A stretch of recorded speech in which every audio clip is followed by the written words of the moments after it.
Are you ready for some NXT Fog Wrestling Nights? Welcome back, guys, to the channel, and it is your 29th of August edition of WWE NXT. And we did kick off this show. Of course, it is the first post Heatwave show of the NXT here. Of course, Heatwave last week, it was an alright show. I really enjoyed the intro of the show with Tony D and co, but I think it just went downhill after then. The usual people won. But we did kick off here on the USA Network with an in-memory graphic of, first of all, WWE Hall of Famer Terry Funk and, of course, Bray Wyatt. I probably believe that's going to be the last time we get one of these like in-memory graphics, because we got it on SmackDown, we got it on Raw, and then now we're getting on NXT, and there's no other shows. So yeah, of course we've got Booker T here and Vic Joseph. And if you weren't aware, I mean, we didn't actually make a vid on it,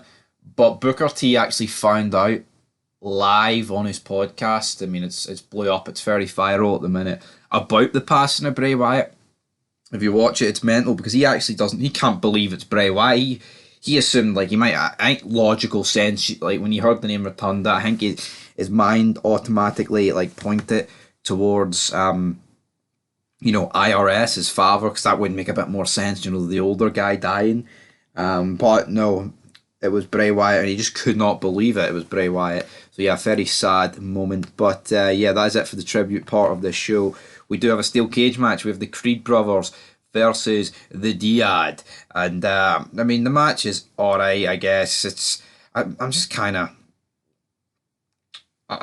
sick of these two feuding now. It looks like this is definitely going to be the end. Now, you can only win this cage match by pinfall or submission.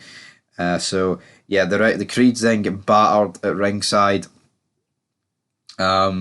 Julius gets thrown in. Brutus is carried away by the masked followers. Who knows what's going to happen here? But typical 2-on-1 beatdown. Then he gets the comeuppance, so to speak. But we don't really know how this match is going to go down.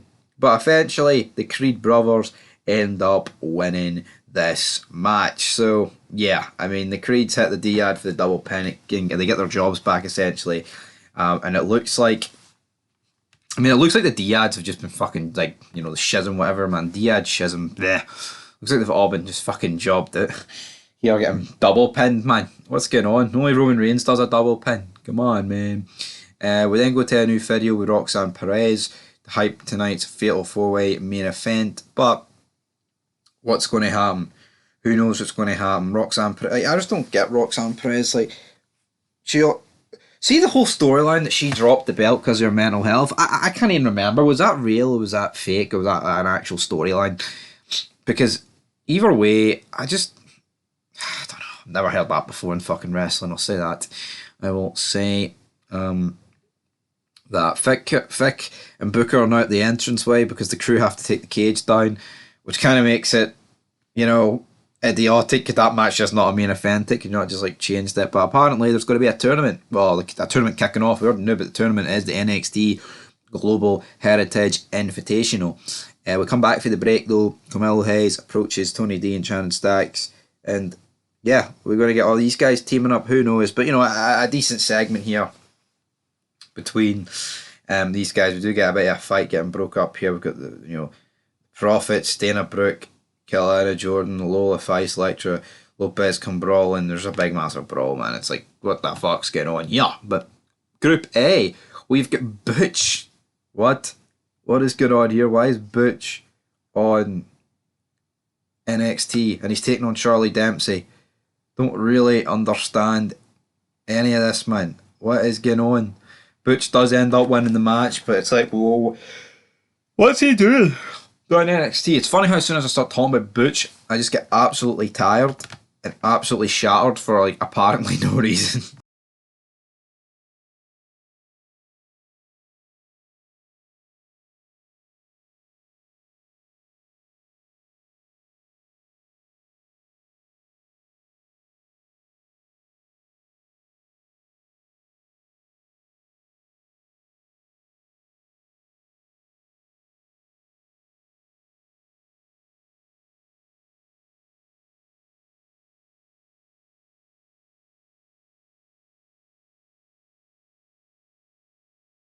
Maybe it's a coincidence, who knows? I mean, he's a boring bastard, to say the least. Dragunov is walking backstage. He'll be cutting a promo very soon, though. We've got Dragon Lee's backstage. He cuts a promo. He's like, I'm going to beat Dominic Mysterio.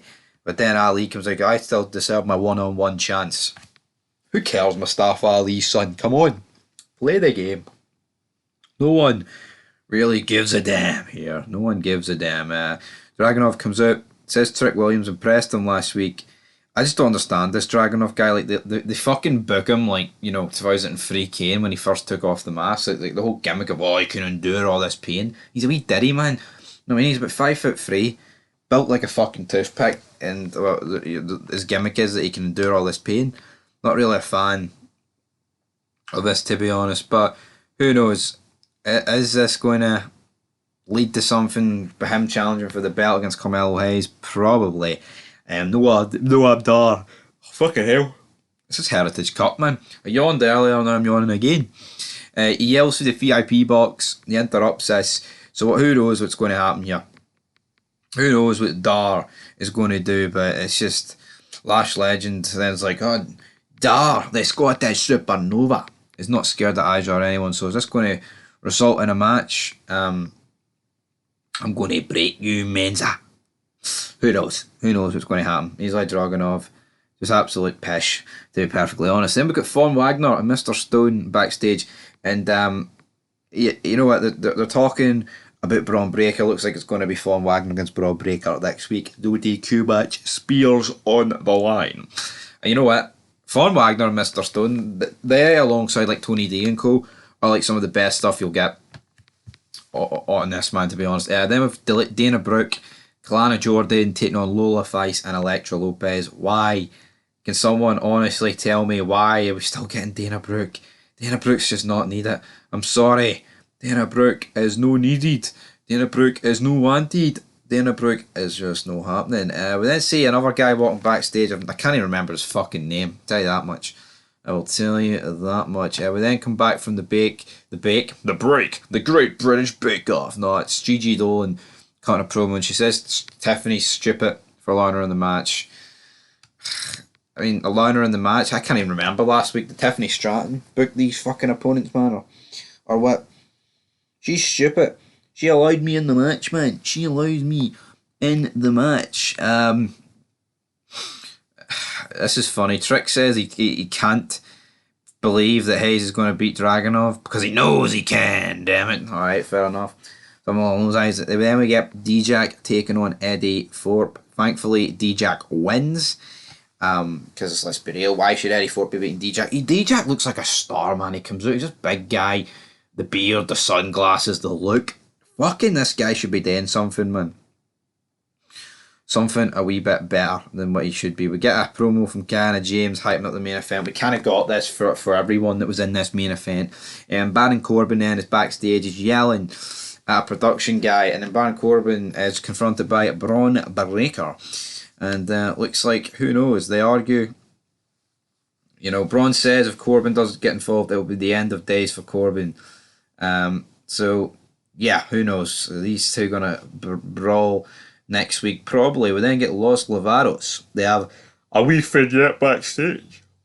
Say backstage, talking about their legendary grandfather. Who cares what these guys' great-great-grandfathers did in Mexico? I don't care. Fucking release them, man. Jesus Christ. Honestly. Yeah, so then we get Bray Wyatt, a tribute to Bray Wyatt. And it's just weird. Like, they talk about Bray Wyatt and Funk, and then it proceeds us to get a Wyatt tribute video. The fans chant, "Thank you, Bray." Then it focuses on the Rockin' Cheer. It's just weird that they would discuss both of them, but then proceed not to give a tribute to Funk.